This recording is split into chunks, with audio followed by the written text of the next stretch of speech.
Why don't you have a mount? Why didn't I have mounts in the past? Why don't people talk about this more often? Is it that obvious? It wasn't obvious for me, although it should have been, to be honest. Welcome to Pack Tactics. It's time to enhance the party's performance with some cheap purchases.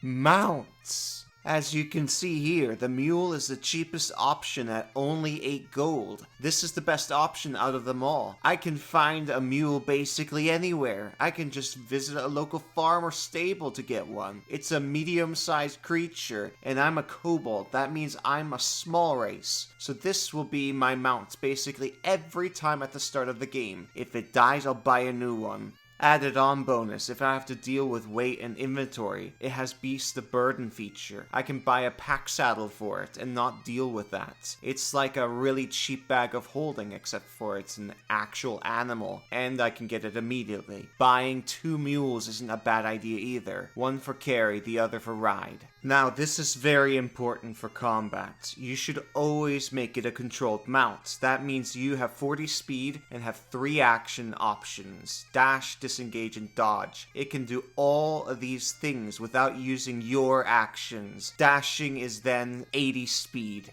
If it disengages from the enemy, neither you nor the mount trigger opportunity attacks. Now, the impact of this is massive if you're smart about it. I advise you fight like the Mongolians, ranged cavalry style, through bows and spells and what have you. You have so much free mobility, pick 'em off. The Mule basically makes you a rogue for only 8 gold coins. Any class can ride mounts in general. The only requirement in this case is you have to be a small-sized race. If the Mule dies, you will be prone. That might be bad. In some cases, this might be a good thing. The enemy spent its actions on the mount rather than you. Remember, 8 gold coins and you get the Mule back. Another case for you, it's a medium-sized creature, so it's easy to go dungeon crawling with it. You can even bring it in regular buildings. Again, you basically have rogue features and mobility inside too. Shoutouts to Min and Illiterate Pig for giving me the Mule idea. Now, I think most of you viewers are playing medium-sized races. The advice I'll give you then is buy the riding horse. Don't bother with the warhorse. Just go for the cheap options. The positive here is 60-foot speed, 120-foot speed if dash.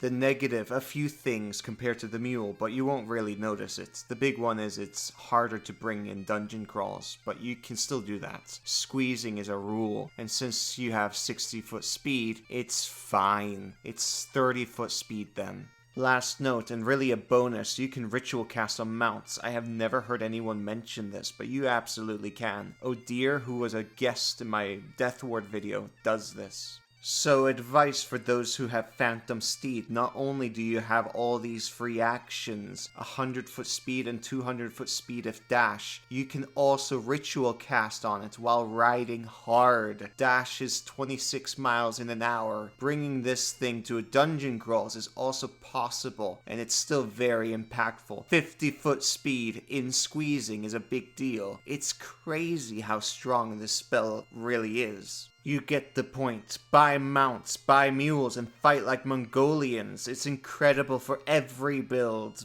Bye.